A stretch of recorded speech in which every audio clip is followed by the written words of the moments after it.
What's up? What's up, YouTube family? All right, YouTube. We're going to listen in on Candace talking about stop glorifying mental illness. That's a good one. Yeah, I think this one is going to be real good. I mean, when you think I guess when I think of mental illness, you know, you do want to seek out help for the family member that may be struggling with something. But of course, also not being judgmental when they do come to you with, a mental health issue. I mean, as a teacher, I took a class a few years ago, and I had to recertify for us to be able to be mental health awareness coaches. So you will be able to at least support the student if they do come to you with an issue. And very few teachers did go to the training because it was a summer training, but it was really worth going to. Okay. So you can get different techniques to help you out with that. But let's see what Candace is talking about stop glorifying it. Yes. You know, when an elementary shooting happens and you're as pregnant as I am right now, you're 35 weeks pregnant, it hits you differently. I feel very emotional about it, and part of those emotions that I'm going through is a lot of anger and frustration. I get angry when people go online and they say, I don't understand how this could possibly happen. I don't understand what would possess somebody to go buy an AK-47 and shoot up an elementary school.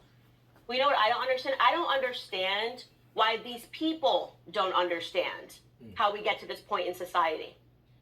Look around you. We have normalized every single step of mental illness. So it's difficult for me to comprehend what it is to these people that becomes the red line. Think about it. Think about everything going on every single day that the majority of people don't have the courage to stand up to.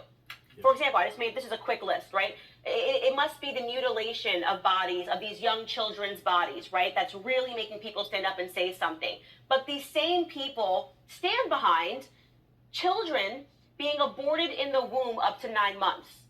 Where is your red line on that? Wow. Is it the mutilation of innocent life? Is that where the red line is? I'm only asking. So you had these kids in an elementary class murdered by this young gentleman. But then you, like you said, have some of the same people that feel that a late-term abortion is okay. And when I say late-term abortion, yes, it is in some states where you could have an abortion up until the moment you go into labor. And from, I guess, another video, they're saying, what, after the baby's born? Like, Wow. when? I get what she's saying, and the thing about what she's saying is that, look, listen, you're complaining about these kids getting killed, but then you're the same one saying, hey, I'm for abortions. It's kind of like, what? Yeah. What, do you get what you're saying? Is it because of they were murdered by someone? Oh wait, that happens in abortion too, right? A doctor does it? Yeah, he does it, yeah. Never mind. Let's get back to it. Okay. Asking because I feel like it was just a couple of weeks ago when we were being told that women were marching in the street demanding the right to end an infant's life when they're in the womb. Like right now, right? I'm 8.5 months pregnant, about to give birth. People think that I should just be able to go, my body, my choice, right? Oh, but Candace, that's different. It's so different because it's happening inside of my body. And so that's fine. Millions and millions of infants being taken out, having their bodies ripped limb for limb. That's totally fine. That's different. This is a totally different scenario. Is it the mutilation of bodies that's really sticking in your head? Like when we talk about the gender debate and you have these young children that are being encouraged to mutilate their own bodies, to go on puberty blockers, to go get surgery, right? To go get permanently alter their bodies with surgery because they have a feeling that's being encouraged to them in the classroom. Oh, but Candace, that's different. We have to be more accepting. That's a part of LGBTQIA PRS rights. Was that your red line? Oh, no, that's different. In your head, you've programmed yourself They've programmed themselves to believe that that is somehow different. The suicide rates. What about COVID? People that are pretending that they care about the life of children. These are the same people that were happy, or at least didn't say anything when suicide rates were exploding across the country as these children were forced to stay at home. And then even when they went to school, were allowed to finally go back to school and have the communication with one another, were forced to sit behind masks for hours and hours and hours for a virus that... She's forgetting about the desk shields. Those things. I looked like you was in a jailhouse. I'm so serious. Like you're going to see somebody in prison and the little baby whole thing just behind the little glass thing. I was just so glad I didn't have to teach anymore in a classroom, but I had asked for tables before I got my promotion. I just didn't want those things. Like they got a mask on already, and then you want me to put the little glass. I said like the prisons, the little things. That's all I could think about. They thought I was being funny. I'm like, no, that looked like a jailhouse. Like I've been in the jailhouse like 1 or 2 times, but still, like, ugh. I'm just saying. That they had a virtual 0% chance of dying from. Didn't matter. Nobody cared. Nobody cared. Oh, that's different, Candace, because there was a pandemic and it just, I don't know, made me feel more comfortable to see 2-year-olds that were being masked. I felt safer or something. But I value life. This is my red line is the elementary school, Candace. Not all of that. Not the kids committing suicide and mutilating their bodies. None of that. I'm also enjoying all of the celebrities who have mutilated their own faces over the last couple of years, right? You look at the before and after picture of these celebrities. They look nothing like what they looked like. They literally go in and say, I want a different face because they're mentally ill and they're sick. We live in that society, right? These are the celebrities that stand up and say, I just don't understand what could ever possess somebody to do something so crazy. I know that I can mentally get to a place where I slaughter my own face, but please hear it from me. Hear it from me about the mental illness in our society that's pervasive. Take the guns away. That's the problem. All right, ladies and gentlemen, it is officially grilling season. And you know that I'll be getting all of my beef, chicken, and seafood from Good Ranchers this summer. Good Ranchers is actually giving away 2 free ribeyes. That's $100 in value to my listeners for a limited time only. You heard that right. Go to goodranchers.com/Candace and use my code Candace to get 2 18-ounce prime center cut ribeyes free with your order. With Father's Day around the corner, this is the perfect time to try a box of Good Ranchers. What better way to show your appreciation for Dad than with a box of 100% delicious American meat? You can make a one-time purchase or you can subscribe and save $25 on every box. Again, they're giving away 2 free ribeyes, $100 in value with your order. This is a limited time offer, so do not miss out. Other places are going to charge you over $50 per steak for ribeyes like these. Good Ranchers is giving you 2 for free. Go to goodranchers.com/Candace and claim your ribeyes today before they run out. Where is your red line? That's honestly my question today. Where is your red line? Is it because this was a particularly violent crime? Well, you didn't have that issue when we had Black Lives Matter riots. You stayed quiet because that was different, Candace. It was totally fine to burn down cities because, like, racism's different and, like, we had to post a black square and it was important to allow people that were violent criminals to commit violent crimes so they could, you know, let out their anger about the injustices. Look around you. We live in a society where violence and mutilation and death is abundant. How dare you ask the question now, how did we get here? How dare you make a post about what needs to be done when you didn't have the courage to say anything about any of these topics, when you still don't have the courage because you're afraid of being canceled? I have celebrities that follow me under fake accounts. I speak to them regularly, but they're afraid to say, I follow Candace Owens and I agree that we shouldn't be doing these things because they don't want their entire lives to be ruined. Celebrities under duress, too fearful to say what is abundantly clear. Our society is almost facing a terminal illness, and that terminal illness is due to the fact that we have an abundance of cowardice.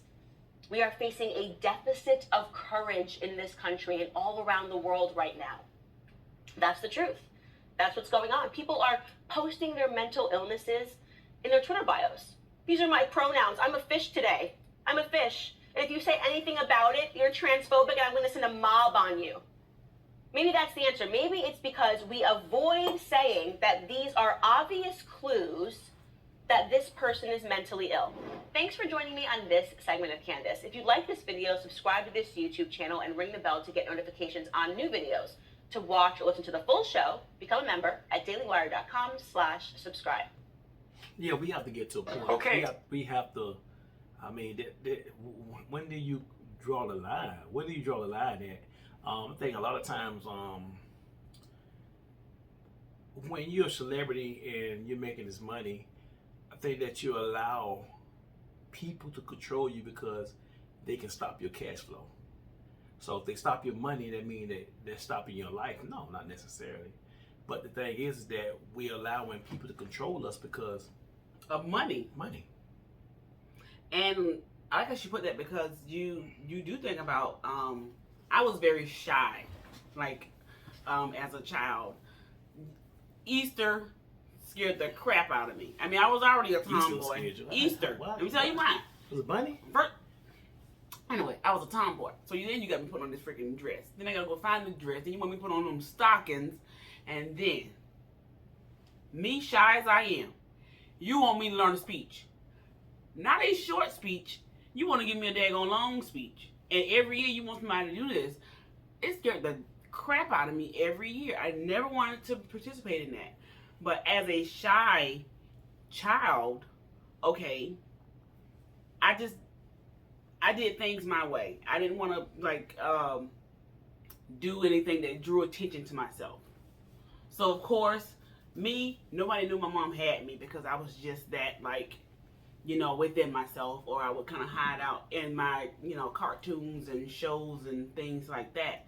But now that I've gotten older, and now I'm like, wow, you know, making friends is okay, having an opinion is all right, but also standing up for myself and learning for myself, because I had to have the courage in order to say, hey, if I don't like something, I need to say something.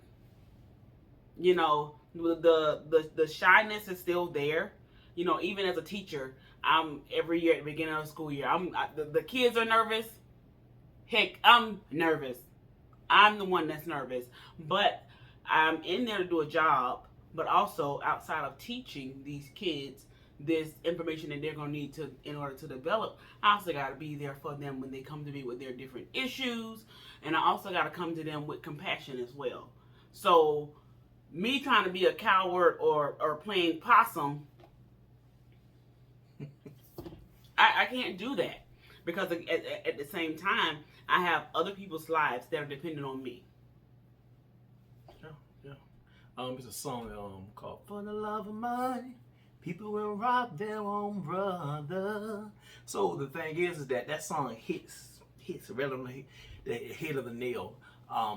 For the love of money, it's not money. Money just money. But it's the love of money. When you get to a point where you're like, I can't live without this, man. And you know, the scripture said, money makes the soul merry. Ain't nothing wrong with money. There's nothing wrong with it. Nothing wrong with it. But it's the actions behind when you get the money. You remember when they said on Players Club? What she said? Make that money. Don't let that money make you. So the thing is that these actors, man, I don't care who it is when you're making this money, and it's like, they're gonna shut you down. Yeah. It's like, oh no, like man, your voice I'm is taken. Man. That's what I'm saying. Like your voice the is love taken. of money has snatched your voice away from you. But then, she also mentioned how they're posting their mental illnesses online, but then again, so you're posting your mental illness online. Thank you for that. But now let's take it one step farther.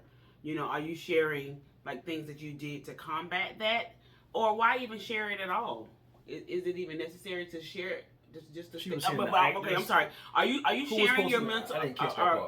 Are famous people sharing their mental illnesses to stay current? That's why they get their face change and all that stuff. Yeah, are they doing that to stay current, or are you doing that to teach and show someone, hey, you can overcome this too. Because if you're doing it for the wrong reason, of course, kids are going to think like, hey, I need to wear makeup, or I need to wear this, I need to wear that. If she dresses like that, my mental illness will be gone too. Well, now we think about it the wrong way. I joked with him one day. I don't wear makeup. I wore makeup, I think, twice in my whole life. I know, twice. For senior pictures and for like a prom or something. But anyway, so I joked with him and I told him I was gonna wear makeup, start wearing makeup.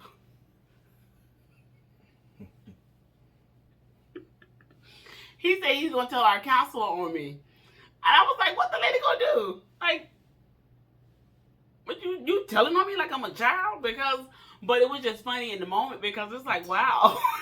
I didn't think he would be saying that he's gonna tell a counselor on me. I was thinking like, okay, in my mind, I was like, wow, he may say I'm gonna be like really cute or whatever, but he didn't say that, and I wasn't offended because he said he gonna tell the counselor on me. But it made me begin to think and understand like, hey, I don't need makeup to look beautiful. See, there you go. Now you see you hit it around the head of the nail, man. That's what I'm talking about. You don't need So makeup. I don't need makeup to look beautiful. beautiful. Out, what's wrong? You know you don't need makeup to look beautiful.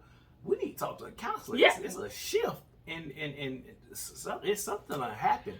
So even though I did it as a joke, but it did like, but a light bulb just came on and was like, wow, I really don't need makeup. I can spend that money on something else. And I know my daughters, they wear makeup and everything, and they're beautiful with and without it. It doesn't matter to me. They look beautiful with or without it. And I would tell him like how I would get the girls to like dress me up and put the makeup on me with my big eyelashes and everything. He's like, you're gonna fly with those things. But but just me doing that little joke with him, helped me reassure. I was already reassured already, but it just built something up in me to where, hey, if I wanted to do something to my face, let me just like come up with a skincare routine to keep myself looking like as beautiful as I am. So they're saying part of their mental illness is that they run to get surgery. Yeah. A self-improvement. It helps the mental illness. Right. So they run into surgery as like a self-soothe. Yeah. Okay, I mean, it kind of made me think about when I used to, my main food I used to run to when I was depressed or upset with somebody was a honey bun and a grape soda, man. That was my go-to snack, man. I'd be pissed off. I'd go to the snack machine, get the big, it's called a big honey bun. Big honey bun. And a grape soda and sit down. I look at the calorie intake. I say, man, that's 500 calories, man. It is what it is, man. Eat the honey bun and drink the grape soda. The problem with that is that I was trying to eat healthy, and it wasn't helping me. No matter how many honey buns or grape sodas I ate and drank, it never helped the situation. So the thing is that it's something that you're dealing with, and you can do all the surgeries you want. You be just like me, eating the honey bun and drinking the grape soda. Yeah. Gain weight. It's not helping me, but it's hurting me. But it's that. So you have to be careful, man. Yeah. You know what I'm saying? Now, if you're getting surgery because you're deformed or something, and you have to get the surgery, then do that. Well, look, okay, so he talking about that. So last year, insurance. Something else. Even if you're deformed, you don't have to get surgery. You know what I'm saying? Be happy with yourself. But it's how you value your life. Yeah. But last year, I had a breast reduction done. My insurance paid for it. So, of course, my guy here was like, you don't need to have that done. But for me, I was like, look, the insurance don't pay for it. It's medically necessary at this point. Let me go ahead and get it done. So I went ahead and had the surgery. Of course, it did relieve a few issues for me after I had it. And, of course, the concern was, okay, you're going to be like, itsy bitsy tiny. I guess, they were already labeling me the itty bitty titty committee. I was already in that before I even had the surgery. So, of course. So who said that? No, you wasn't. Anyway. So they were saying that I was going into the itty bitty titty committee, but I didn't care about that. I'm sorry, I said the wrong thing. But they were telling me that, and of course, I'm like, I don't care, whatever. It's gonna really like issues and issues. So, but after I had the surgery, I just started crying one day. Like, I was like, oh my God, like overly depressed for like a full day. He came in the room and they served me breakfast in bed and everything. And I forget, did you come in the room? Yeah, you got a bell. I had a daggone bell. Whistle. I'm sorry. No, he came. Oh, you didn't have a whistle. Tell the people the truth. Okay. Share your devil and tell the people the I truth. was very special after my surgery. I wanted to be taken care of. But when he came in the room, he checked on me. He asked me, was everything okay? And I just started crying. Just crying. I didn't know what was wrong. And then I eventually began to feel like I can't do anything for myself. I done cut part of my body off. Yeah. What was I thinking? Like, it don't look right. Like, one of them is this way. And I just, all these little emotions like, oh my God, like what the crap. That was just a breast reduction. And I went to my doctor because they gave me the paper that tells you, like, hey, you may experience this. And I was like, I ain't gonna experience none of that stuff. But when it hit me so hard like that, I was kind of scared and nervous, and I didn't know what to expect. Like, oh my God, am I gonna have this feeling every day? But thank God I had it for like a day and a half. I experienced that, and then I was able to kind of, come back. I had to like pray over myself and everything.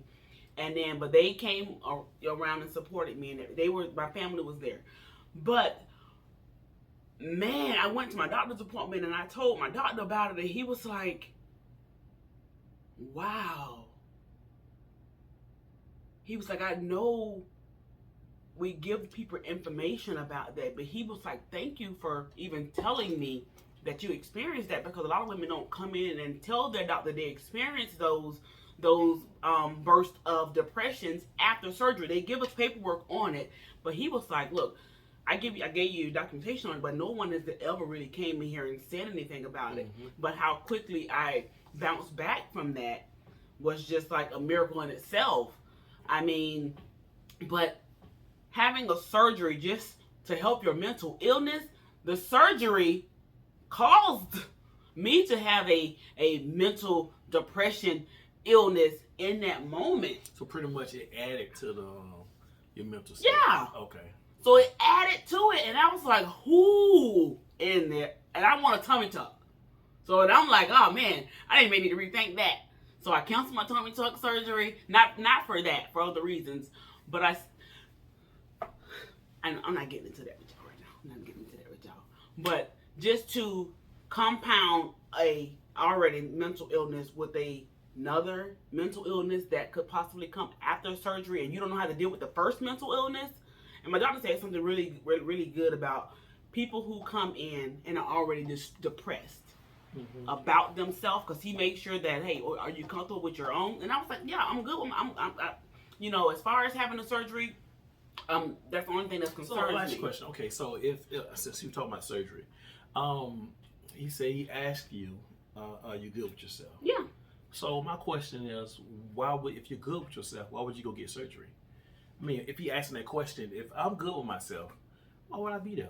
Well, because I think why he asked me that is because so many people come in, because he was saying that, hey, if you don't like how your breasts are shaped after, because I am an older person, he was just saying like, hey, okay, this is your breasts are not gonna look like they had like a perfect. They're not gonna be perfect circles, but if you want that done, you can always come back and pay out of pocket and get it done. Nope, I don't. I just want to relieve the back issues and all the stuff. That's what I'm here for. I'm not here for anything like cosmetic-y to make it look pretty and perky in a bathing suit. That's not why I'm here.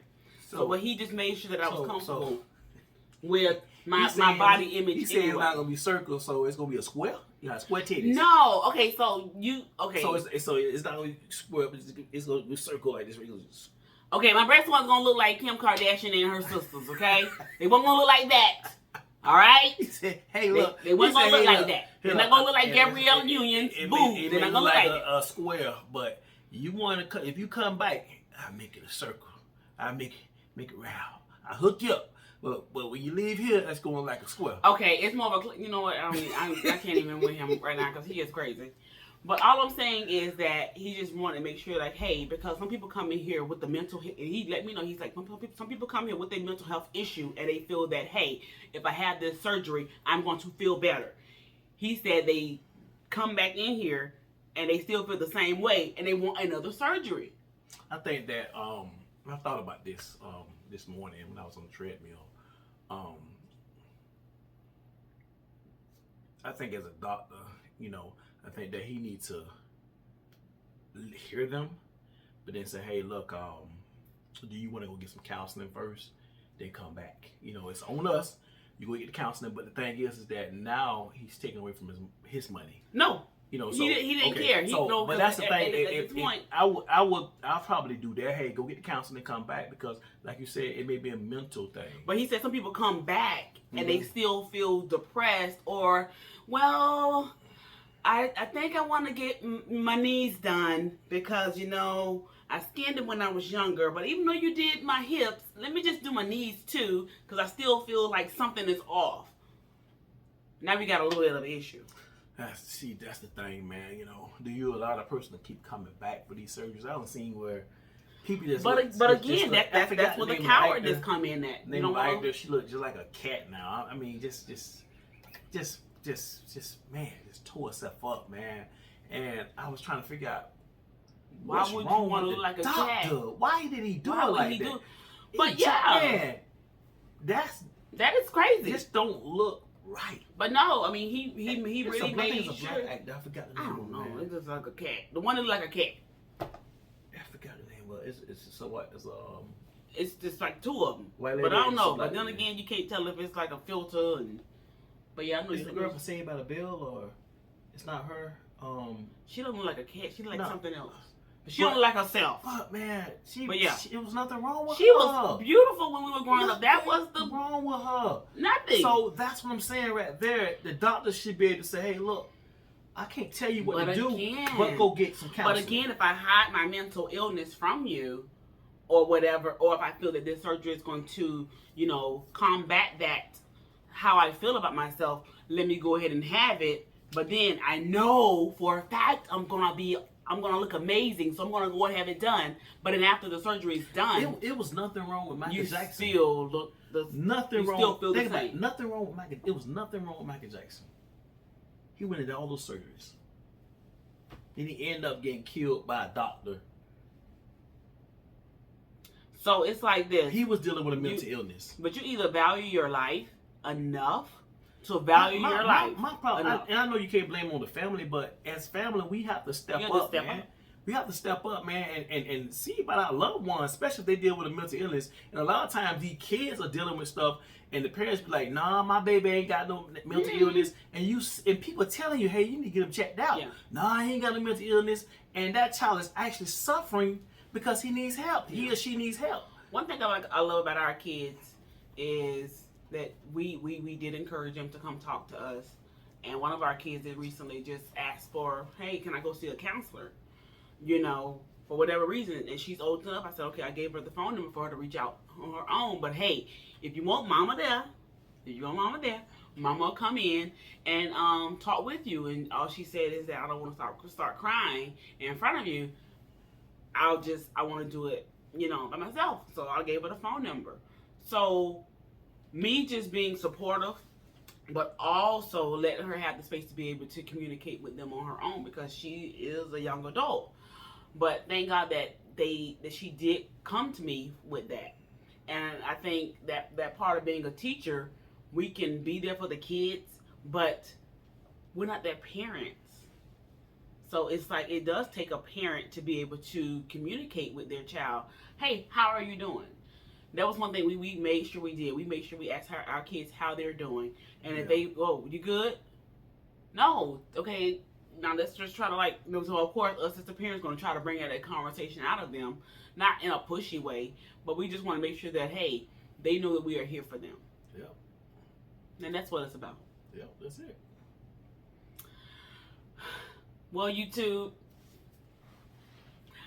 like, comment on the video. Like I said, we're just gonna have to have courage to be able to speak up, speak out on these different topics. You gotta draw a line. We gotta draw a line somewhere. they scared to draw a line. Man, they like, man, I ain't lose Don't my be money, boy. scared. Man, they gonna, Don't man, be Hollywood scared. gonna cut my movie, man. Man, they'll ban me like Will Smith, man. I ain't, man, ooh, no. They're like, not me. Candace, you do your thing. That's what they saying. They're like, Candace, you do your thing. Girl, you doing it, girl. You putting it down. Candace like, whatever. Y'all I know that's cut right. me short. At the end of the day, my gift gonna make room for me. That's how I look at it, man. Your gift will make room for you. I don't care how much they cut you. Do the right thing, man. That's all you gotta do is do the right thing. Stand up. We are Spartans. And kick your leg. Like that. Yeah. Hey, you guys have a good one, man. All right, YouTube. Peace.